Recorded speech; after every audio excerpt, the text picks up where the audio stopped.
En la sede apostólica se guardó siempre sin mácula la religión católica y fue celebrada la Santa Doctrina. El Espíritu Santo, por lo tanto, es prometido a Pedro y a sus sucesores para custodiar y exponer, santamente custodiar y fielmente exponer. El Papa es custodio y expositor del conjunto de verdades reveladas. No hay error voluntario, que es la herejía, pero tampoco hay error involuntario en el magisterio de los papas, ni en el ordinario ni en el extraordinario. Porque el Papa habla es cátedra cuando actúa como pastor supremo, define una doctrina de fe y costumbres que tiene que ser sostenida por toda la Iglesia. Eso es lo único que nos pide la Iglesia, nada más.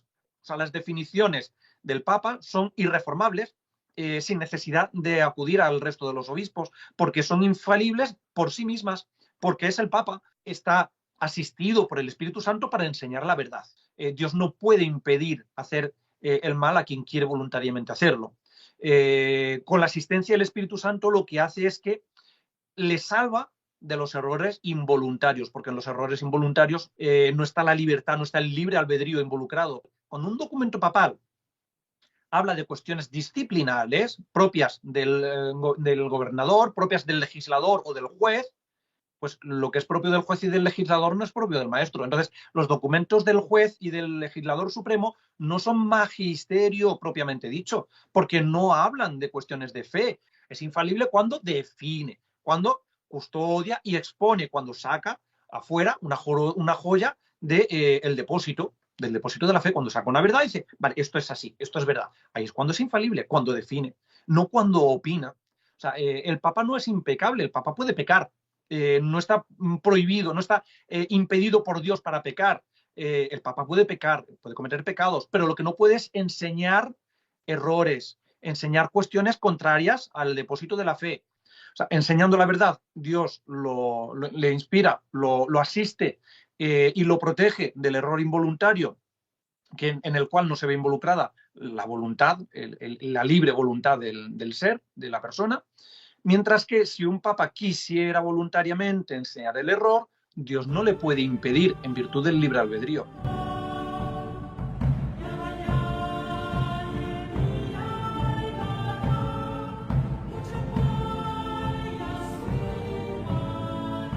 Bien, pues vamos a hablar hoy de un tema bastante controvertido, como es la infalibilidad papal. Un tema que además es controvertido y mal entendido por muchísimas personas. Hay muchos vídeos por ahí de sacerdotes de la Iglesia Conciliar que son youtubers o que tienen muchos seguidores y demás.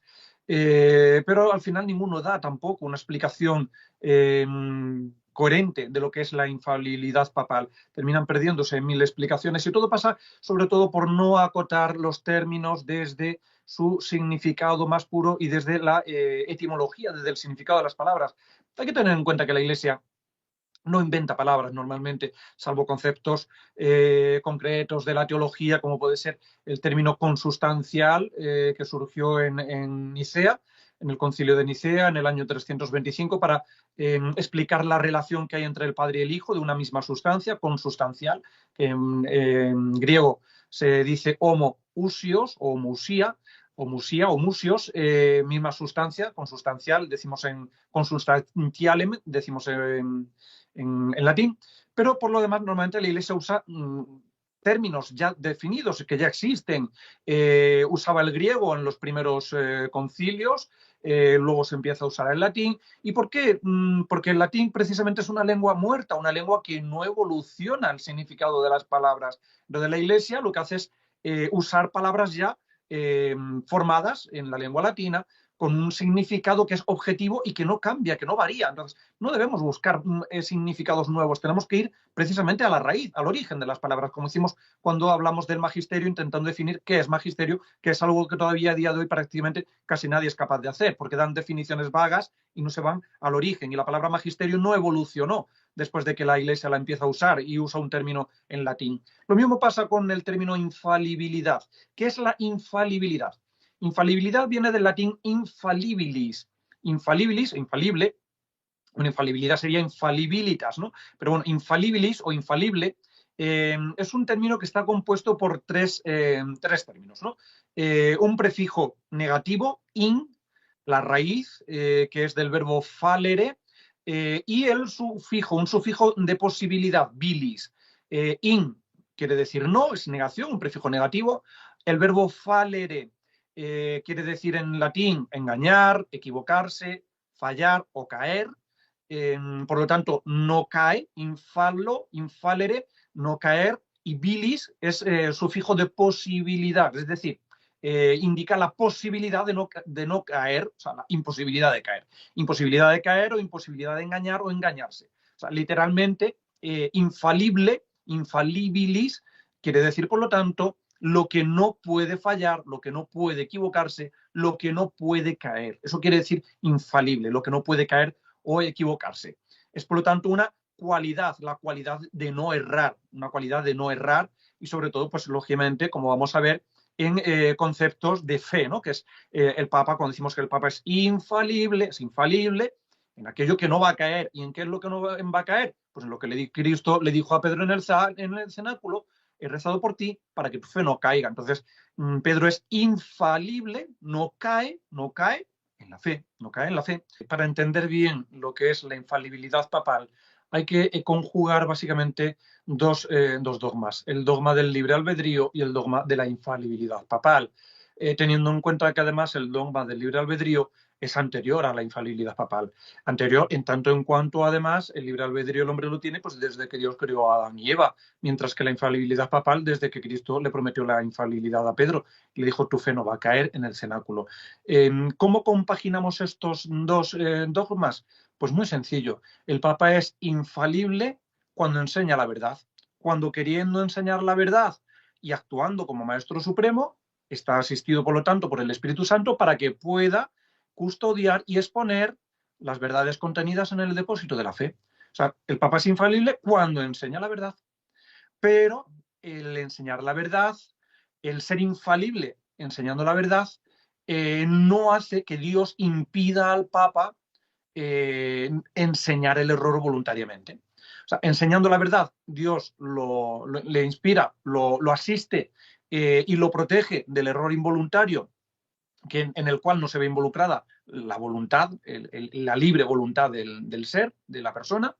Mientras que si un papa quisiera voluntariamente enseñar el error, Dios no le puede impedir en virtud del libre albedrío, porque básicamente el libre albedrío es la capacidad del hombre de elegir entre el bien y el mal y ser responsable de sus actos. Dios no puede privarle de esa capacidad a ninguna persona, sea papa o sea lo que sea. Entonces, ¿cómo puede ser que un papa pueda enseñar, si quisiera voluntariamente enseñar el error? Pues como venimos viendo, porque enseñando el error, enseñando la herejía, renuncia a enseñar la verdad. Y el que enseña el error cae del oficio, que es el papado, y por lo tanto pierde todas sus prerrogativas, como es la infalibilidad papal. De esa manera se conjugan perfectamente los dos dogmas: libre albedrío e infalibilidad papal. Y esto no es algo que me invente yo, sino que, como hemos visto ya en vídeos anteriores, lo ha enseñado siempre la Iglesia, porque la Iglesia, ya desde antiguo, en la primera compilación del derecho canónico, en 1140, en la Concordia de Cánones Discordantes, conocida como Decreto de Graciano, hay un canon en la distinción 40, en la parte tercera, que dice que el Papa puede ser juzgado si es desviado de la fe. 60 años después, Su Santidad Inocencio III, a principios del siglo XIII, nos enseña en el sermón segundo sobre la consagración del romano pontífice, del pontífice máximo, nos enseña que un papa puede ser juzgado por la Iglesia solo por el pecado cometido en la fe. San Roberto Belarmino, en el siglo XVI, nos recuerda que de Romano Pontífice, capítulo 30, nos recuerda que su santidad Adriano II, en el concilio romano del año 868 y en el octavo concilio ecuménico, cuarto concilio de Constantinopla, del año 870, tanto en un concilio como en otro, se admitió que un pontífice romano podía ser juzgado si caía en herejía. Y en 1559, Pablo IV, en la Constitución Apostólica Cunes Apostolatus Officio, en el primer párrafo, nada más empezar la Constitución, nos dice que si un papa es encontrado desviado de la fe, podría ser impugnado. Es decir, la Iglesia siempre nos ha enseñado en el derecho canónico, primera compilación del derecho multisecular de la Iglesia, en el magisterio ordinario, sermón del Romano Pontífice Inocencio III, sobre la consagración del Pontífice Máximo, sermón segundo, En el magisterio extraordinario, en el ordinario también de Pablo IV, en la Constitución Apostólica Cunes Apostolatus Ficho, en el magisterio ordinario de la Iglesia, en el Concilio Romano del año 868 y en el magisterio extraordinario de la Iglesia, en el Concilio Ecuménico IV de Constantinopla en el año 870. O sea, la Iglesia siempre en su magisterio ha reconocido la posibilidad de que un papa pueda enseñar la herejía, pueda caer en la fe. ¿Cómo compaginamos esto con la promesa de Cristo, tu fe no va a caer? Pues como venimos diciendo, es que es la única forma de entender, de compaginar el libre albedrío, la infalibilidad papal y la promesa de Cristo de que la fe de Cristo no, de la fe de Pedro no va a caer. El papa es infalible para enseñar la verdad, cae del papado cuando enseña la herejía, porque el papa no puede estar impedido por Dios, lo cual supondría una violación del dogma del libre albedrío. No puede estar impedido por Dios para enseñar voluntariamente el error.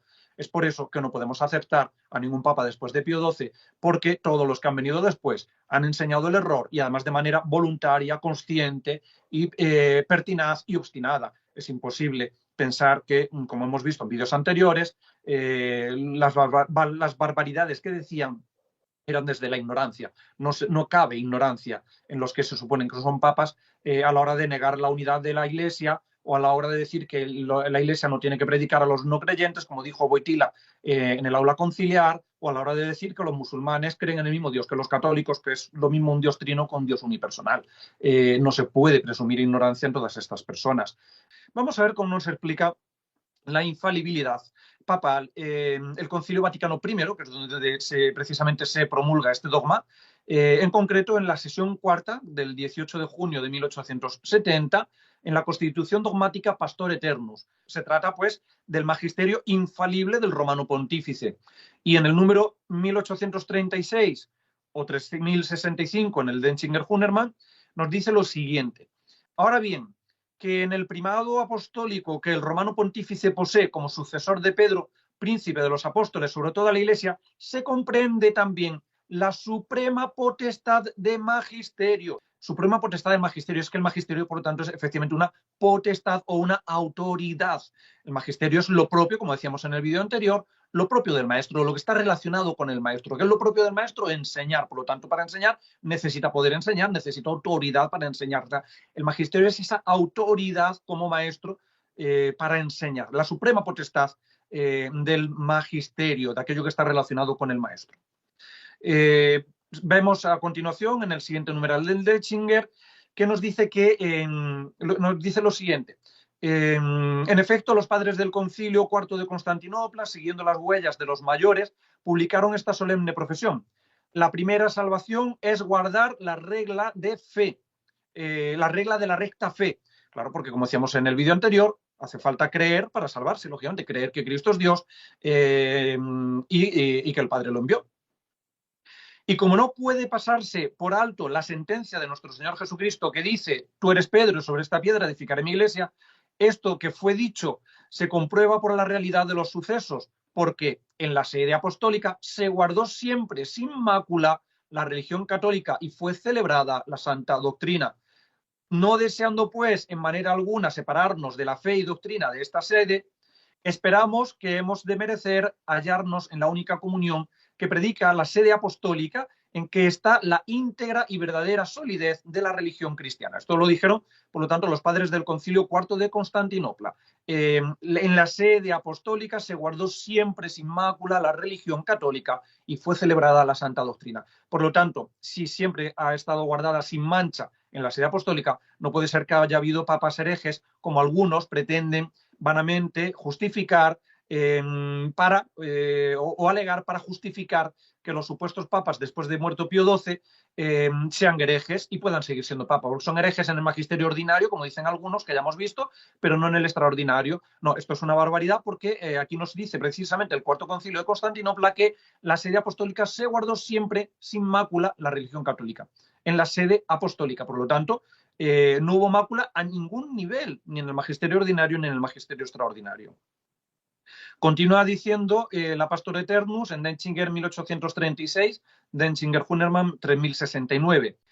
En cumplir este cargo pastoral, nuestros antecesores pusieron empeño incansable a fin de que la saludable doctrina de Cristo se propagara por todos los pueblos de la tierra y con igual cuidado vigilaron que allí donde hubiera sido recibida se conservara sincera y pura, por lo cual los obispos de todo el orbe, ora individualmente, ora congregados en concilios, siguiendo la larga costumbre de las iglesias y la forma de la antigua regla, dieron cuenta particularmente a esta sede apostólica de aquellos peligros que surgían en cuestiones de fe, a fin de que allí señaladamente se resarcieran los daños de la fe, donde la fe no puede sufrir mengua, donde no puede caer, donde no puede sufrir mengua ninguna, donde no puede fallar, donde la fe es infalible. ¿Dónde es la fe infalible? En la cátedra de Pedro. En la cátedra de Pedro. Continúa diciendo en el Denzinger Hunemar 3070.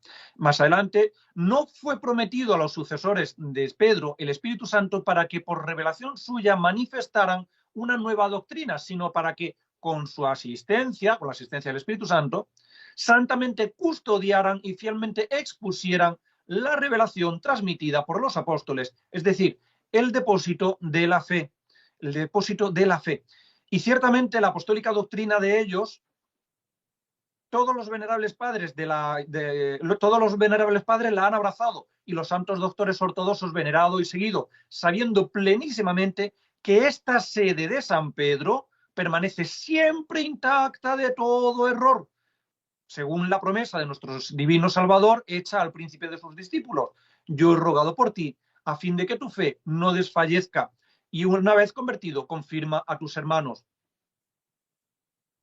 El Espíritu Santo, por lo tanto, es prometido a Pedro y a sus sucesores para custodiar y exponer, santamente custodiar y fielmente exponer. El Papa es custodio y expositor del conjunto de verdades reveladas, del depósito de la fe. Custodio y expositor es cuando él ejerce su autoridad como maestro, custodiando aquello que es la materia de enseñanza, que es la fe. Al ejercer su autoridad, es decir, en el magisterio, está asistido por el Espíritu Santo para custodiar y exponer la fe católica. O sea, el Papa es infalible en cuestiones de fe.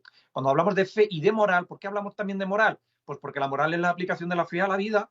O sea, la fe, lógicamente, no basta solo con creerla, luego hay que ponerla en práctica, tiene unos requisitos. Entonces, cuando ponemos en práctica la fe, tenemos la moral, ¿no? La fe es la moral práctica, por así decirlo, puesta en práctica en la vida del día a día. Por eso decimos que el Papa es infalible en cuestiones de fe y de moral, porque la moral es la práctica de la fe. La práctica de la fe. Entonces, el Papa es custodio y expositor. Y además, aquí nos vuelve a decir otra vez el Concilio Vaticano I que la fe en esta sede de San Pedro permanece siempre intacta de todo error. Veíamos en vídeos anteriores que el error puede ser material o formal, que puede ser voluntario o involuntario. Pero aquí cuando el Vaticano I nos dice que ha estado libre de todo error, en todo error se abarca pues todo error, voluntario o involuntario. Es decir, no hay error voluntario, que es la herejía, pero tampoco hay error involuntario en el magisterio de los papas, ni en el ordinario ni en el extraordinario, porque como vimos en el vídeo anterior, la Iglesia no hace distinción de magisterios a la hora de la infalibilidad. El magisterio es diferente según el modo de exponer la verdad, pero no en cuestión de infalibilidad. Cuando el Papa enseña una verdad de fe o de moral, da igual que sea en el magisterio ordinario o que sea en el extraordinario, está siendo infalible, porque no puede caer en la fe. Y como nos dice aquí, precisamente citando a Cristo, yo he rogado por ti a fin de que tu fe no desfallezca. No le dice que no desfallezca tu fe cuando hables en el magisterio extraordinario. Yo he rogado para que no desfallezca tu fe en el magisterio extraordinario. No, eso no le dice Cristo a San Pedro.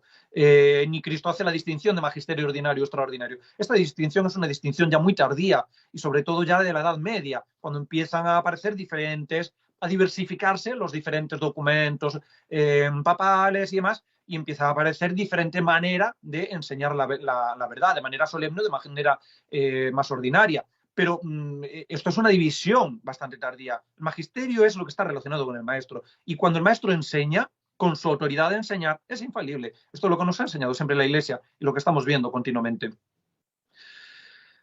Continúa diciendo luego ya en la proclamación del dogma, en el Denzinger clásico 1839-1839, Denzinger Hunerman 3074, la definición es que enseñamos y definimos ser dogma divinamente revelado, que el romano pontífice, cuando habla ex cátedra, y aquí ahora nos va a decir qué es hablar es cátedra, que es donde la mayoría de las personas se confunden. ¿Qué es hablar es cátedra? Es decir, cuando habla es cátedra, esto es cuando, cumpliendo su cargo de pastor supremo y doctor de todos los cristianos, define por su suprema autoridad apostólica que una doctrina sobre la fe y costumbres debe ser sostenida por la Iglesia Universal. Es decir, para que hables cátedra se tiene que dar que el Papa hable como pastor supremo de todos los cristianos, que defina una verdad, una cuestión con su autoridad apostólica, es decir, con el magisterio, que defina una doctrina sobre fe y moral,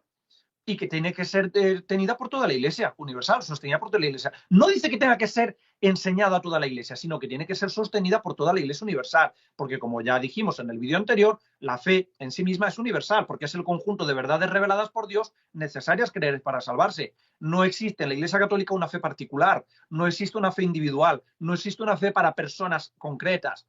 Todas las cuestiones de fe son universales, indistintamente de que el Papa la enseñe a una persona, a 20, a 50 o a 1.000 millones de personas.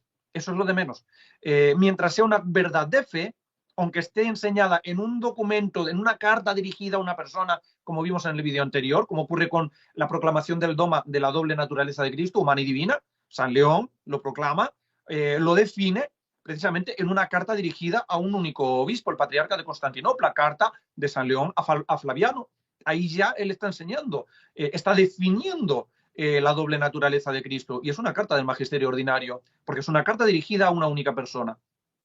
Pero es una verdad que tiene que ser sostenida por toda la Iglesia. Y él está actuando como pastor supremo, porque lógicamente el patriarca de Constantinopla acude a aquel que está por encima de él, que es el Papa, como pastor supremo de toda la Iglesia, para preguntarle si verdaderamente en Cristo hay una o dos naturalezas. Pues aquí vemos que se da precisamente lo que nos enseña la Iglesia. El Papa habla es cátedra cuando actúa como pastor supremo, define una doctrina de fe y costumbres que tiene que ser sostenida por toda la Iglesia. Eso es lo único que nos pide la Iglesia, nada más. Todas las demás consideraciones son añadidos por personas para confundir y confundirse.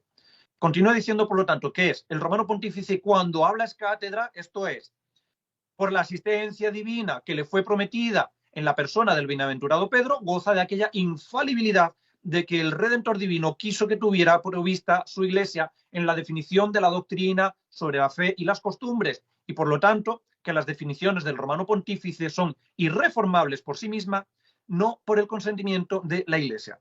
Esta parte final de la proclamación dogmática es muy interesante, porque ¿qué es lo que nos está diciendo aquí el Concilio Vaticano I y sobre todo su Santidad Pío IX? Que el Papa es infalible sin necesidad del apoyo de la Iglesia, sin necesidad del consentimiento de la Iglesia en concilios ecuménicos ni nada por el estilo. O sea, que el Papa puede, o sea, las definiciones del Papa son irreformables, sin necesidad de acudir al resto de los obispos, porque son infalibles por sí mismas, porque es el Papa. ¿Por qué nos dice esto ahora Pío IX y el Vaticano I? Porque precisamente fue su Santidad Pío IX el primer Papa en proclamar un dogma sin haber consultado a un concilio ecuménico. Normalmente todos los grandes dogmas que conocemos proclamados de manera solemne, pues han sido proclamados en concilios ecuménicos. Empezamos con el dogma de la consustancialidad del Padre con el Hijo en Nicea, primer concilio ecuménico, y así vamos viendo todos los concilios ecuménicos. Llegamos al siglo XIX, 1854, y su Santidad Pío IX proclama el dogma de la Inmaculada Concepción sin convocar un concilio ecuménico. Entonces hubo algunos católicos, obispos y teólogos que levantaron su voz diciendo que eso no lo podía hacer el Papa porque tenía que convocar un concilio. Entonces, el Papa luego ya convoca el Concilio Vaticano I para definir el dogma de la infalibilidad papal y decir que el Papa no necesita el consentimiento de un concilio para proclamar un dogma. Básicamente esto es lo que está haciendo, precisamente al decir en esta última parte ya de la definición que el romano pontífice, las definiciones son irreformables por sí mismas y no por el consentimiento de la Iglesia. No necesita convocar a un concilio para proclamar un dogma. Esto es lo que nos está enseñando aquí el Papa. Bien, vamos a poner un ejemplo, después de haber leído Pastor Eternus, vamos a poner un ejemplo para entender mejor un poco qué es la infalibilidad y cómo podemos explicarla, ¿no? Con términos más llanos. Imaginemos que estamos en la Cámara del Tesoro, ¿no?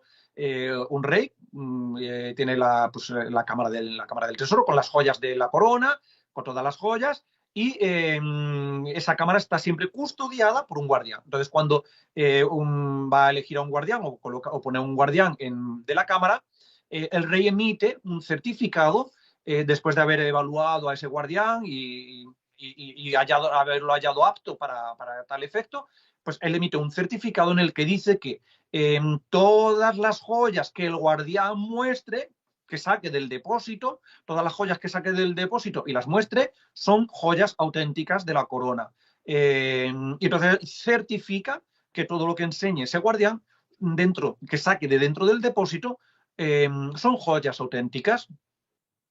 Entonces, ahora ese guardián, que su finalidad es custodiar y exponer las joyas del depósito, pues cada vez que saca una joya de ahí, está respaldado por el certificado del rey que dice que las joyas que saque del depósito son auténticas. Si alguien le pregunta a ese guardián si hay alguna joya, pues no sé, un anillo de oro con un rubí engarzado, y entonces el guardián se adentra al depósito, se adentra a la cámara del tesoro, busca esa joya, efectivamente sí, pues aquí está, saca la joya, la muestra y dice, sí, acabo de sacar esta joya de la cámara, del depósito de joyas, aquí está el anillo de oro con el rubí engarzado. Entonces, él lo dice y además tenemos el respaldo del rey que nos está diciendo que las joyas que saque son auténticas, por tanto no podemos dudar de lo que nos está diciendo el guardián. Efectivamente, esa joya es auténtica. Lo único que hace es adentrarse, sacarla y exponerla. Exponer algo que estaba custodiando dentro de la cámara. Eso es lo que hace el guardián, custodiar y exponer las joyas de la cámara. Ahora bien, supongamos que el guardián quisiera que su finalidad es custodiar y exponer las joyas de la Cámara del Tesoro, quisiera voluntariamente sacar una joya, traer una joya de fuera o una falsificación, traer una falsificación para mostrarla como si fuera una joya. Pues si hiciera eso, si trajese una corona de plástico embadurnada de purpurina con supuestas joyas que son de plástico también, pues lógicamente cuando él muestra esa joya, ahí no vale para nada el certificado del rey, porque el certificado del rey ha dicho que las joyas que saca del depósito son auténticas, pero no son auténticas las que trae de fuera del depósito. Entonces, si el guardián quisiera hacer eso, lógicamente él está perdiendo su cargo de guardián del depósito de joyas, porque la finalidad del guardián es custodiar y exponer las joyas del depósito, no engañar a las personas trayendo una joya de fuera o una falsificación de fuera. Entonces, él automáticamente pierde su puesto de guardián. Y ahí ni se ve involucrada el certificado del rey, es decir, la infalibilidad papal, y además él dejaría de ser el guardián, porque no está guardando ni está exponiendo precisamente las joyas del depósito, sino lo que a él le viene en gana. ¿Alguien tiene que decir que esa joya es falsa? No, si es que, como nos dice el apóstol, la maldad de los herejes quedará patente como quedó patente la maldad de Janes y Mambres, que son los magos que se enfrentaron a Moisés. Quedó patente la maldad de aquellos magos delante de la realidad y de la verdad de Moisés. Pues de igual manera que alguien analice una falsificación, que la vea un poquito detenidamente, se da cuenta de que eso es una falsificación, que no es una joya auténtica y que ni mucho menos ha sido sacada del depósito, porque no se puede comparar la verdad con la falsedad, una joya auténtica con una falsificación de plástico. Es que es completamente patente la diferencia entre una cosa y la otra. Pues de esa misma manera, no hace falta que nadie diga que lo que está enseñando ese guardián o ese supuesto papa es una herejía. Las herejías son patentes. La Iglesia no tiene que decir que es una herejía. Basta con que diga cuáles son las verdades que debemos creer para que negar o poner en duda de manera obstinada una de esas verdades se esté incurriendo en herejía. Entonces, si está el supuesto papa, ese guardián, está trayendo una falsificación de joya desde fuera para exponerla como si fuera auténtica desde dentro, pues lógicamente ahí no se aplica ni la infalibilidad y además pierde su cargo porque su oficio es enseñar las joyas del depósito y no engañar a las personas trayendo joyas de fuera que ni siquiera son joyas. Eso es más o menos sería una forma de explicar la infalibilidad para que lo podamos entender más fácilmente. O sea, el Papa es infalible cuando enseña la verdad. cuando actúa como Papa. ¿Y cuál es la finalidad del Papa? Exponer y custodiar el depósito de la fe. O sea, cuando expone, custodia y expone las verdades que están en el depósito, entonces ahí es infalible, ahí no cae, no cae. No es que esté impedido por Dios para caer, que es como lo que algunos piensan. No, no es que el Papa esté impedido por Dios para enseñar una herejía. Es que está asistido por el Espíritu Santo para enseñar la verdad.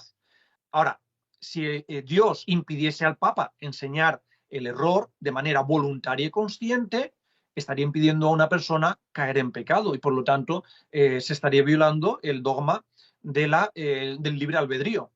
Dios no puede impedir hacer el mal a quien quiere voluntariamente hacerlo. Con la asistencia del Espíritu Santo lo que hace es que le salva de los errores involuntarios, porque en los errores involuntarios pues no está la voluntad como potencia del alma y el entendimiento de la persona involucrados. No está la libertad, no está el libre albedrío involucrado, porque es un error involuntario. Entonces, en los errores involuntarios, el Espíritu Santo protege al Papa de los errores involuntarios. Pero de los errores voluntarios no lo protege simple y llanamente. Si un Papa quiere voluntariamente, quisiera enseñar el error, el que teniendo que enseñar la verdad enseña el error, al enseñar el error renuncia a enseñar la verdad y cae de su oficio, cae de su cargo, que es lo que nos enseña la Iglesia desde siempre, como hemos visto en vídeos anteriores, y lo que nos enseña Pablo IV en la Constitución Apostólica con ese apostolatus officio. Cualquier clérigo que teniendo que enseñar la verdad enseña el error, pierde su jurisdicción, sea cual sea, sin intervención de la Iglesia, sin necesidad de que intervenga la Iglesia, ni instrucción de hecho ni de derecho, no hace falta ningún tipo de instrucción. Él renuncia, que es lo que nos dice el canon 188, número 4, del Código de Derecho Canónico de 1917, que recoge la doctrina de la Constitución cunes apostolatus, del párrafo 3 de la Constitución. Los clérigos, sea cual sea su cargo, vacan ipso facto de sus jurisdicciones sin necesidad de instrucción de la Iglesia, sino en virtud de renuncia implícita en los hechos, si públicamente defeccionan en la fe católica. Está implícito, el defeccionar en la fe implica perder automáticamente el gobierno, la capacidad de gobernar o la jurisdicción. A ver, hay personas que intentan de alguna forma justificar o explicar la asistencia del Espíritu Santo a los papas con la asistencia también o la inspiración del Espíritu Santo a los hagiógrafos, a los escritores de las Sagradas Escrituras. ¿Qué nos dice la Iglesia? Que las Sagradas Escrituras son inerrantes, no tienen error ninguno, porque fueron inspiradas por el Espíritu Santo y por lo tanto todo lo que se contiene en ellas es verdad. Pero, ¿por qué sabemos que es verdad? O sea, ¿qué es lo que ocurrió? ¿El Espíritu Santo impide que el hagiógrafo ponga voluntariamente un error o simplemente lo protege de poner el error? No puede impedirle. El Espíritu Santo no impidió a los hagiógrafos incluir error voluntario. Simplemente les inspiró y les protegió para que escribiesen errores involuntarios, de manera que todo lo que ellos escriben es verdad. Pero el Espíritu Santo no viola, no coarta la libertad, no viola la voluntad, la libre voluntad del hagiógrafo. Si el hagiógrafo hubiera querido incluir algún error en los libros supuestamente inspirados, entonces habría perdido la inspiración.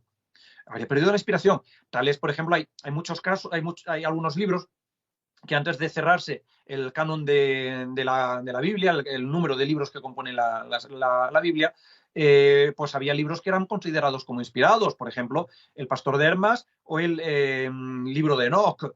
Hay incluso padres de la Iglesia de los primeros siglos que consideraban estos libros como parte de las Sagradas Escrituras. Sin embargo, llegará San Jerónimo, San Dámaso, terminan fijando el canon y dejan fuera esos libros. ¿Qué pasó? Posiblemente esos libros estuvieran inspirados en su día, pero el autor hubiera querido voluntariamente incluir algo de su cosecha y incluir algún error. Perdieron la inspiración. ¿Cómo sabemos que perdieron la inspiración o que no están inspirados? ¿Cómo sabemos que no están inspirados? Porque la Iglesia, que está asistida por el Espíritu Santo, nos lo ha dicho.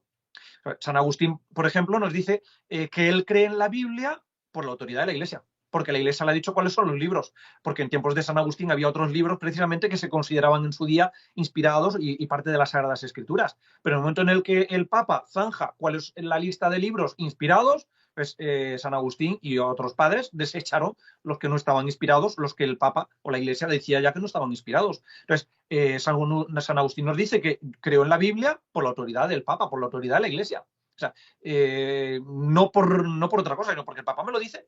Entonces, el agiógrafo estuvo inspirado por el Espíritu Santo, pero eso no quiere decir que el Espíritu Santo le impidiese voluntariamente incurrir en error, porque además vemos que el Espíritu Santo respeta la libertad del agiógrafo. Hay diferentes estilos, por ejemplo, en la Sagrada Biblia, estilos literarios. Hay libros que están escritos a manera de crónicas, libros que están escritos en prosa, libros que están escritos en poesía. O sea, el Espíritu Santo respeta la libertad del autor a la hora de escribir y de querer escribir en un estilo o en otro. Respeta la libertad, le protege de caer en error involuntario, pero el error voluntario no. Si quisiera caer, entonces perdería la inspiración. Lo mismo pasa con los papas. No es que el papa esté impedido por Dios para enseñar la herejía, sino que cuando el papa, fiel a la asistencia del Espíritu Santo, fiel a su finalidad, que es confirmar en la fe, quiere enseñar y enseña la verdad, entonces el Espíritu Santo lo protege para bien de todo el mundo y para que todos tengamos la certeza de que eso es una verdad revelada por Dios. Como hacía el rey, todas las joyas que saque del depósito, el custodio y el guardián del depósito de la corona son joyas auténticas. Pues esto es lo que nos hace el Espíritu Santo. Todas las verdades que enseñe, queriendo además enseñar la verdad, lógicamente, y enseñando verdades de fe, pues son verdad revelada. Ahí no cae. Ahora, si quisiera voluntariamente, no cae la fe de Pedro. Lo que cae es el que está en el papado. El papado no cae, la fe de Pedro no cae. Cae la persona que renuncia, al enseñar el error, renuncia, y el que enseña el error no es el Papa, sino el renunciante al papado, que eso es lo que vemos en la Constitución de Cunes Apostolatus Officio y, como hemos dicho, pues en el canon 188, número 4 del Código de Derecho Canónico. Hay personas que bueno, para entender mejor un poco lo que es el ex cátedra, ¿no? Hemos visto ya más o menos las condiciones que se tienen que dar para que el Papa hable ex cátedra, es decir, habla desde la cátedra. ¿Qué quiere decir desde la cátedra? Los maestros, para enseñar desde la antigüedad, se sentaban siempre y enseñaban sentados. Tenían un sitio, una silla, una cátedra para enseñar. De hecho, a día de hoy, por ejemplo, incluso también cuando un profesor da clases en una universidad, decimos que tiene cátedra en tal universidad. Este profesor tiene cátedra en la Universidad de Salamanca. Quiere decir que enseña, que tiene autoridad para enseñar en esa universidad. O sea, cuando hablamos de cátedra, tiene cátedra, no nos referimos ya solamente a un sitio físico para sentarse, sino que estamos diciendo que tiene autoridad, que tiene facultad para enseñar en esa universidad. Por lo tanto, hablar desde la cátedra es hablar desde la facultad, es decir, usando la facultad de la autoridad del maestro en el sitio que le corresponde enseñar, y en este caso el Papa, su cátedra está en la Iglesia, porque es el pastor y maestro supremo. No es que haya, como algunos pretenden, diferentes grados del magisterio o diferentes tipos del magisterio. Para algunos es que se hacen un lío y consideran como magisterio todos los documentos firmados por un Papa. No, mire usted, todos los documentos que firma un Papa no son magisterio, porque el magisterio es lo propio del maestro.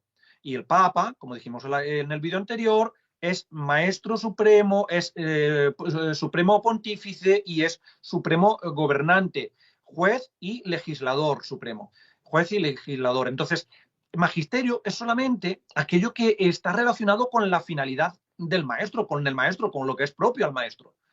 Al Papa como maestro, no al Papa como juez o como legislador. Pues, los documentos papales pueden tratar de diferentes temas. Cuando un documento papal, indistintamente del documento que sea, constitución apostólica, carta, bula, encíclica, da igual, cuando un documento papal habla de cuestiones disciplinales propias del gobernador, propias del legislador o del juez, pues lo que es propio del juez y del legislador no es propio del maestro. Entonces, los documentos del juez y del legislador supremo no son magisterio propiamente dicho, porque no hablan de cuestiones de fe, no es una enseñanza de fe, no es objeto del maestro, es objeto del juez supremo y del legislador supremo. Entonces, los documentos disciplinales no son magisterio. Magisterio son los documentos que atañen a la fe, indistintamente de que la fe se enseñe de manera ordinaria o de manera extraordinaria. Pero claro, tenemos que hacer esta distinción fundamental, porque si consideramos que magisterio son todos los documentos que firma un papa, pues entonces, ¿qué es lo que hacen a día de hoy muchos conservadores, tradicionalistas o modernistas en la Iglesia Conciliar? Magisterio son todos los documentos del papa. Pues ahora meto ahí todos los documentos, también los disciplinales, dentro del magisterio, y luego pues ahora empiezo a hacer una purga, y ahora yo digo qué es magisterio y qué no es magisterio. No, mire usted, magisterio es lo que atañe a la fe, aquello que es propio del maestro, no aquello que es propio del juez y del legislador supremo. Pues los documentos legislativos no son magisterio, magisterio son los documentos de fe, documentos de fe. Y el Papa, enseñando cuestiones de fe y de moral, como maestro supremo, es infalible cuando define una cuestión de fe y de moral, es infalible. No cuando define leyes, o que, por cierto, las leyes no se definen, las leyes simplemente se imponen, se mandan, se decretan, pero no se definen. Lo único que se define es la fe, no las leyes. No las leyes. Ahora bien, el Papa es infalible cuando actúa como maestro, cuando enseña, cuando actuando como maestro enseña, no cuando da opiniones, aunque sean cuestiones de fe, que esto es algo que tampoco muchos distinguen, ¿no? Hay un caso muy conocido, el caso de su santidad Juan XXII, a principios del siglo XIV. Juan XXII, en 3 homilías, habló sobre la visión beatífica. Había una discusión entre teólogos en ese momento, en diferentes escuelas y universidades. Habían quienes decían que los santos, una vez que mueren y se salvan, no verán a Dios, a Cristo, hasta el día del juicio final. Están en el paraíso, pero no ven, no tienen la visión beatífica. Y a los que explicaban esto ponían el ejemplo de que los santos están debajo del altar del Cordero, pero no ven al Cordero, no ven a Dios hasta que no llegue el final del mundo, el final del juicio final. Y luego otros decían que no, lógicamente, que desde el momento en el que se muere uno goza y va al cielo, uno goza ya de la visión beatífica, goza ya de ver a Dios, de la beatitud. Entonces, el Papa Juan XXII, en 3 homilías seguidas, más o menos, en un par de meses o así, habló sobre la visión beatífica y parecía que daba a entender que efectivamente las personas no veían a Dios después de la muerte, sino hasta el final de los tiempos, hasta el juicio final. Entonces, no quedó claro si estaba enseñando o no estaba enseñando. Tal es así que los cardenales tuvieron que preguntarle, Santidad, ¿usted está queriendo enseñar algo? Porque como era una cuestión disputada entre teólogos, ¿usted está queriendo enseñar algo?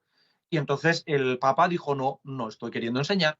Estoy estimulando el debate entre los teólogos. Estoy estimulando el debate entre los teólogos, pero no he querido enseñar. Es decir, no quedó claro que él quería enseñar, porque si no, no lo habrían preguntado. O sea, para que se vea involucrada la infalibilidad papal, hace falta, lógicamente, que todo el mundo entienda que se está enseñando, que el Papa está enseñando algo.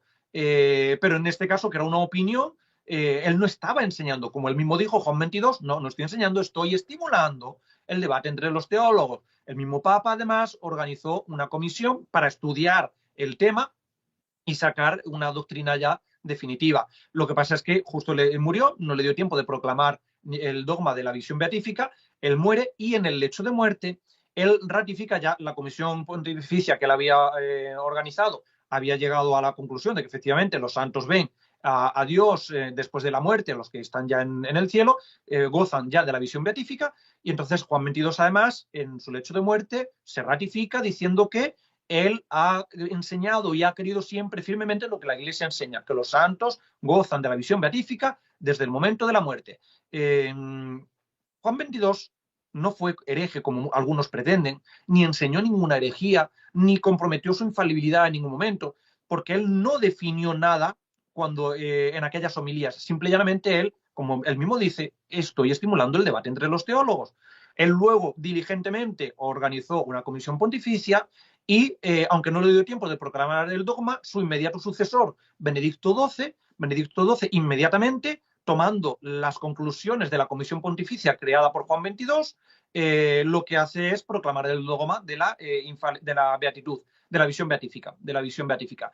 Inmediatamente nada más subir al solio pontificio, lo primero que hace es proclamar ese dogma. Entonces, el Papa no es infalible cuando da una opinión, no es infalible cuando, como hizo Juan XXII, estimulaba el debate entre teólogos en cuestiones que son disputadas. Es infalible cuando define, cuando custodia y expone, cuando saca afuera una joya del depósito de la fe, cuando saca una verdad y dice, vale, esto es así, esto es verdad. Ahí es cuando es infalible, cuando define, no cuando opina. no cuando opina, pero cuando define, y en un documento, indistintamente de la categoría del documento, sea bula, encíclica, carta o lo que sea, cuando está enseñando, y se ve que está enseñando, allá compromete la infalibilidad, como vimos en el vídeo anterior, en los casos de Inocencio II o Inocencio III, cuando enseñan el bautismo de deseo. Cuando Inocencio II le dice al obispo de Cremona, sin ninguna duda, el sacerdote que murió sin bautismo se ha salvado porque perseveró en la fe, sin ninguna duda. Lógicamente ahí se está viendo que él está enseñando y está queriendo enseñar, además está respondiéndole a un obispo que le ha preguntado a él como pastor supremo. Está, por lo tanto, actuando como pastor supremo, está definiendo una verdad de fe y además es una verdad que, aunque se lo enseña a una única persona, tiene que ser sostenida por toda la Iglesia, porque es una verdad de fe, por lo tanto es universal por definición y por naturaleza. Hay personas que, no entendiendo muy bien lo que es esto de la infalibilidad, precisamente ponen los ejemplos, dos ejemplos de San Pedro. Uno, como vimos en el vídeo anterior, cuando San Pedro niega a Cristo en la noche del jueves al Viernes Santo, delante de los criados del sumo sacerdote, pero ya vimos que ahí no está, él no cae su fe, porque Cristo lo hizo infalible y su fe él no cae, él lo que hace es pecar, mentir. Pero le preguntaron simplemente, tú eres uno de ellos, tú hablarte de lata, eres uno de ellos, no, no sé, no soy, no sé de qué me habláis, no lo conozco. Bien, eso no es una cuestión de fe, no es una verdad revelada por Dios necesaria creer para salvarse.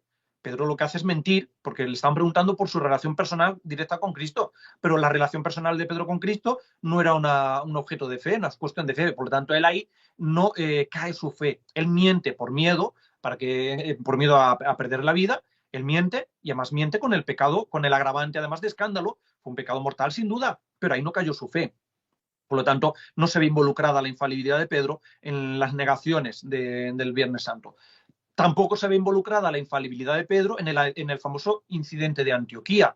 ¿Qué es lo que pasó en el incidente de Antioquía? Pues siendo Pedro, estando en Antioquía, que es donde tuvo su primera cátedra, estando en Antioquía, los cristianos que se iban convirtiendo, los paganos que se iban convirtiendo al cristianismo, empezó una duda desde el primer momento de si tenían que abrazar las leyes del Antiguo Testamento, si tenían que ser circuncidados o si tenían que guardar la ley de las purezas en los alimentos, ¿no? Si podían comer cerdo o no, que estaba prohibido en el Antiguo Testamento. Entonces, al final, los apóstoles dicen que no tienen que guardar esas leyes porque esas leyes ya han sido superadas, no tienen que guardar la circuncisión ni tienen que guardar la pureza de los alimentos. Entonces, esto lo enseñaba incluso San Pedro en Antioquía, hasta tal punto que cuando comía con cristianos que venían del mundo pagano, comían lo que ellos comían, cerdo o lo que fueran, sin ningún problema, pero cuando comía con los cristianos que venían del judaísmo, que ya pues por tradición multisecular seguían manteniendo la pureza de los alimentos, pues comía lo que ponían los judíos, los cristianos convertidos del judaísmo, hasta tal punto que incluso procuraba comer con judíos en vez de con cristianos que venían del paganismo, con cristianos que venían del judaísmo, manteniendo esa pureza. Entonces, San Pablo, en la carta a los Gálatas, en el capítulo 2, nos habla de este incidente, nos dice, resistía a Pedro en la cara y le eché en cara pues lo que estaba haciendo mal, que claro, ¿por qué hacía eso? ¿No? O sea, ¿por qué comes manteniendo la pureza de los alimentos cuando comes con los cristianos que vienen del judaísmo, dejando aparte a los cristianos que vienen del paganismo? Esto está mal y San Pablo se lo reprocha de alguna forma. Bien, aquí la fe de Pedro tampoco cayó, porque Pedro no estaba enseñando nada contrario a lo que se estaba enseñando, que no hacía falta guardar las leyes de pureza en los alimentos. Él no enseñaba eso de manera activa o de manera positiva, hablando y diciendo, no. Lo que pasa es que, a pesar de enseñar que los paganos que se convertían al cristianismo no tenían que guardar la pureza de los alimentos, a pesar de enseñar eso, él, sin embargo, procuraba comer con los judíos, con los cristianos que venían del judaísmo, guardando la pureza de los alimentos. Entonces, esto es lo que le echa en cara San Pablo. Pero Pedro no cayó en la fe, ni cometió ningún error ahí, simplemente actuó mal, pero él no estaba enseñando nada contrario a la fe, no se vio involucrada su infalibilidad. Y aquí, como nos dice San Agustín, tenemos que ver y alabar la virtud de San Pablo, la libertad de San Pablo a la hora de corregir a un superior y sobre todo y ante todo la humildad de San Pedro, que siendo superior acepta la corrección de un inferior y da ejemplo así a todos sus sucesores para que acepten las correcciones cuando éstas sean justas. Pero no hubo propiamente ni un enfrentamiento como tal, ni San Pedro en ningún momento cayó. Entonces, estos dos episodios de la vida de San Pedro son muy usados por algunos para intentar hacer ver que los papas no son infalibles o que pueden caer en cuestiones fuera del magisterio extraordinario, como dicen algunos, porque consideran que solamente es cátedra el magisterio extraordinario. No, es cátedra es cuando habla desde la cátedra, cuando usa su facultad, su autoridad de maestro para enseñar. Eso es la cátedra, la facultad del maestro para enseñar y enseñar cuestiones de fe. Ahora, en su vida privada o en su vida, pues puede cometer errores. Y ahí estaremos hablando de impecabilidad. O sea, el Papa no es impecable, el Papa puede pecar. No está prohibido, no está impedido por Dios para pecar. El Papa puede pecar, puede cometer pecados, pero lo que no puede es enseñar errores, enseñar cuestiones contrarias al depósito de la fe. Y si lo hiciera, como hemos dicho ya 1000 veces, enseñando el error, deja de enseñar la verdad, renuncia a enseñar la verdad y pierde, por lo tanto, el papado.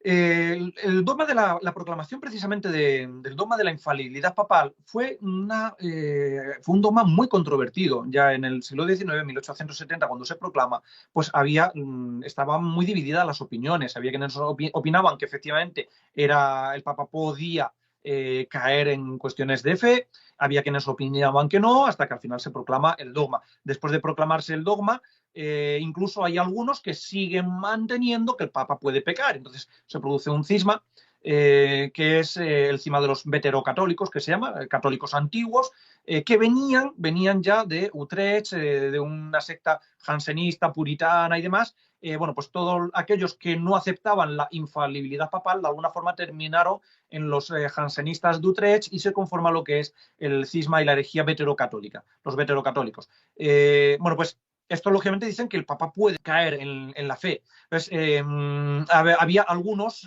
canonistas incluso, como puede ser Johann Friedrich von Schulte, Schulte. Von Schulte, que era alemán, él decía que era canonista, era profesor de Derecho Canónico, y él decía que el Papa podía caer en la fe. Y ponía como ejemplo, precisamente, la Constitución Apostólica Cunes Apostolatus Officio de su santidad Pablo IV. Como Pablo IV nos dice que todos aquellos que caigan en la fe pierden sus jurisdicciones sin necesidad de instrucción de hecho de derecho, los que defendían que el Papa podía caer en la fe, se agarran a la Constitución Apostólica Cunes Apostolatus.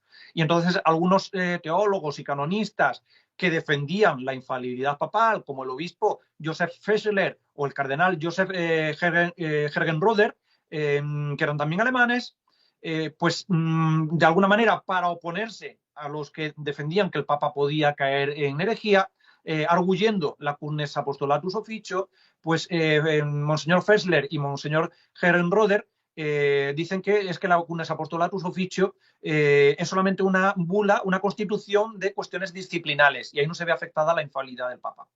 Pero no es así, como vimos ya en otros vídeos anteriores, porque precisamente Paulo IV usa el término definimos en el apartado tercero de la Constitución. Definimos, y solamente se pueden definir cuestiones de fe.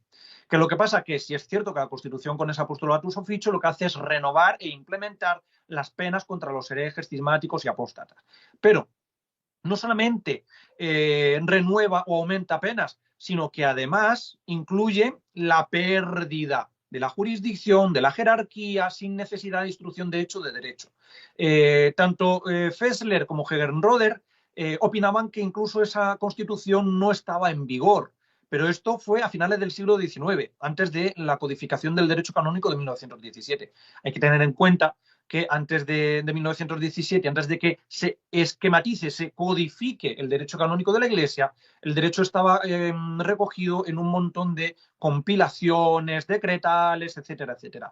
Entonces, ser canonista en esa época verdaderamente era una proeza. Tanto Monseñor Fessler como Monseñor Herrenroder, que vivieron y murieron ambos y otros más a finales del siglo XIX, justo después de la proclamación del dogma de la infalibilidad papal, ellos, para intentar rebatir a los veterocatólicos y a los que negaban la infalibilidad papal, arguyendo la cunes apostolatus officio, lo que hacen es decir que cunes apostolatus officio es meramente disciplinar y en ello no se ve afectada la infalibilidad papal. O sea, tanto erraron los veterocatólicos y los que negaban la infalibilidad papal al decir que cunes apostolatus officio se demuestra que el Papa puede errar, como erraron también tanto Fessler como Herrenroder, al decir que no enseña ninguna verdad. Sí que enseña, porque además, como digo, en el párrafo tercero usa el término definimus y el término definimus solamente se puede utilizar para cuestiones de fe. Y no solamente eso, sino que luego, años después, en 1917, muertos ya Herrenroder y Fessler, el Código de Derecho Canónico recoge totalmente la doctrina de la cunes apostolatus officio contenida en el párrafo tercero de la pérdida de las jurisdicciones sin necesidad de instrucción de hecho de derecho, la recoge en el canon 188, número cuarto. Claro, tanto Fessler como Herrenroder no conocían esto. Y ellos opinaban, como canonistas que eran, que esa constitución había pasado. Sin embargo, el derecho canónico luego, el código de 1917, retoma la constitución con esa postulatus officio, la introduce en el código y aparece lo que es la figura de renuncia tácita, que esta figura es fundamental que la entendamos. Renuncia tácita, renuncia implícita en los hechos contrarios a la esencia del oficio, que no necesita ser admitida por nadie, sino que ya el derecho de por sí lo admite ya, o sea, está admitida por derecho. Vacan ipso facto de sus jurisdicciones, sea cual sea el oficio que tenga el clérigo, en virtud de renuncia tácita, admitida por derecho, renuncia implícita. Vacan, renuncia, quienes de la fe católica públicamente caen de la fe católica, a fide católica publice defecerit. No se trata, por lo tanto, de una pena, claro. Tanto Monseñor Fessler como Monseñor Herrenroder, el cardenal Herrenroder, consideraban que la Constitución cunes apostolatus solamente trataba de penas. La pena es la privación de un privilegio eclesiástico. Esa es la definición de pena que nos da el derecho canónico, la privación de un privilegio eclesiástico. O sea, sin embargo, lo que nos enseña Paulo IV y lo que nos enseña el Código de Derecho Canónico de 1917 no es una pena, sino una renuncia. Un oficio eclesiástico se puede perder de diferentes maneras, por pena, por una pena impuesta, por la muerte, por la caducidad en el caso de que tenga fecha, o por la renuncia. Renuncia y pena son cosas distintas. La pena normalmente viene impuesta por la autoridad eclesiástica. La renuncia es un acto voluntario del renunciante, de la persona que tiene el oficio. Entonces, puede renunciar de manera expresa ante notario, dejando nota de su renuncia. En el caso de que la renuncia necesite ser admitida por un superior, la renuncia no surte efecto hasta que el superior la admite, pero en el caso de que no necesite ser admitida por ningún superior, pues en el momento en el que se pronuncia la renuncia, se lleva a cabo. Pues, y la renuncia, que es el caso de los papas, por ejemplo, el papa no necesita que su renuncia la admita a nadie, sino que basta con que el papa diga que renuncia para que pierda el papado. Pues, la renuncia implícita, la renuncia tácita, que es la figura que, a la que da forma, por así decirlo, el Código de Derecho Canónico, en el canon 188, la renuncia tácita no necesita ser admitida por nadie. Ya es admitida por el derecho canónico sin necesidad de que ninguna autoridad eclesiástica intervenga. Por eso nos dice que vacan ipso facto en virtud de renuncia tácita de todas sus jurisdicciones, en virtud de renuncia tácita admitida por el derecho. No hace falta intervención, no hace falta instrucción de hecho o de derecho, nos dice Polo IV, y el Código de Derecho Canónico nos dice que vacan ipso facto en virtud de renuncia tácita, de renuncia admitida, implícita, en los hechos, admitida por el derecho canónico.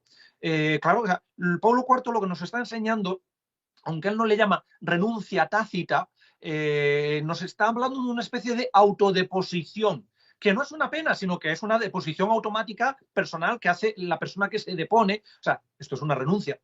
El que se autodepone está renunciando a su oficio, y una renuncia, vuelvo a insistir, una renuncia no es una pena, son cosas distintas. El problema es que tanto Monseñor Fessler como el cardenal Herrenroder, intentando defender la infalibilidad papal, sepultaron de alguna manera la Cunes Apostolatus Officio diciendo que solamente trataba de cuestiones disciplinales y penales, pero no, porque la renuncia no es una cuestión penal. La renuncia no es una cuestión penal. Aquí lo que enseña el Papa en Cunes Apostolatus y el derecho canónico de 1917 es la renuncia implícita, que esto es además de derecho divino. ¿Por qué? Porque nos enseña el apóstol San Juan y el apóstol San Judas y San Pablo, nos enseña que los herejes de entre nosotros han salido, nos dice San Juan, de entre nosotros han salido, es decir, los herejes salen por su propio pie, por su propia voluntad. Nos dice también San Juan, no les escuchéis, no les saludéis, no les saludéis, porque quienes les saludan comulgan con sus maldades, no les saludéis a los herejes. San Judas nos dice, execrar hasta la túnica de los herejes. Y San Pablo nos dice, apartaos de los herejes, apártate de los herejes.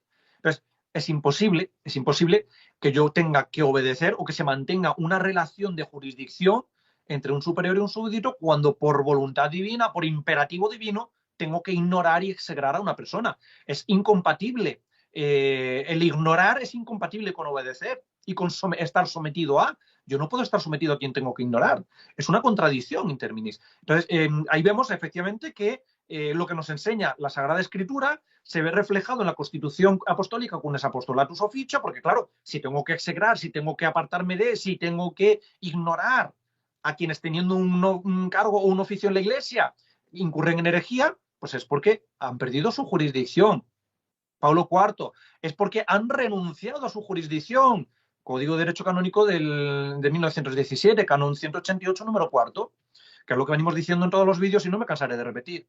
El que tiene un oficio en la Iglesia Católica es para la salvación y solamente se puede gobernar para la salvación cuando se enseña la verdad para la salvación. La infalibilidad papal no se ve afectada porque un papa pudiera enseñar voluntariamente el error, porque al enseñar el error no está enseñando la verdad, y lo que nos dice la infalibilidad papal es que es infalible cuando habla es cátedra, y habla es cátedra cuando como maestro enseña cuestiones de fe universales, es decir, cuando muestra, cuando expone una joya del depósito, pero cuando intenta exponer una falsificación, ahí no le vale la infalibilidad, ahí no le vale, y no solamente no le vale, sino que además pierde su oficio. Por lo tanto, efectivamente, se equivocan tanto los veterocatólicos que intentan usar la Constitución Apostólica del Papa Pablo IV, como hizo von Schulte, el canonista que terminó en el cisma y en la herejía veterocatólica, al decir que el Papa no es infalible porque se puede equivocar, y se equivocan también algunos canonistas de la Iglesia Católica, como el obispo Monseñor Joseph Fessler o el cardenal Joseph Egergen-Roder, alemanes los dos, que decían que, como el Papa es infalible, no puede enseñar la herejía y que, por lo tanto, la Constitución Cunes Apostolatus Officio no estaba en vigor, porque en ella se trataba solamente de cuestiones penales del derecho canónico. No, Pablo IV no hablaba solamente de cuestiones penales, porque el perder la jurisdicción sin instrucción de la Iglesia es lo que luego vemos en el derecho canónico, renuncia implícita en los hechos, renuncia tácita admitida por derecho. El que enseña el error teniendo que enseñar la verdad renuncia a su oficio y pierde toda jurisdicción. Infalibilidad y libre albedrío, tenemos que compaginar esos dos dogmas y entenderlos desde ese prisma. De cualquier otra manera vamos a estar siempre errados, que es lo que ocurre a día de hoy cuando nos dicen que, claro, el Papa es infalible cuando enseña la verdad en el magisterio extraordinario. No, mire ustedes, vimos en el vídeo anterior que magisterio ordinario y magisterio extraordinario es lo mismo, es el mismo magisterio, pero expresado de diferente manera, enseñado de diferente manera. La verdad contenida en el magisterio, tanto ordinario como extraordinario, no depende del modo en que se expresa, sino de la verdad en sí misma. Y las verdades de fe, que es donde el Papa es infalible, las verdades de fe son universales y da igual que se diga en un magisterio o en otro. El que enseña el error renuncia a enseñar la verdad. Entonces, si voluntariamente un Papa quisiera enseñar el error, deja de ser Papa porque está renunciando a enseñar la verdad. Esa es la doctrina de la Iglesia. Eso es lo que vemos además en San Roberto Belarmino, en De Romano Pontífice y en otros lugares más de los doctores de la Iglesia y del magisterio de la Iglesia de los concilios y del magisterio de la Iglesia.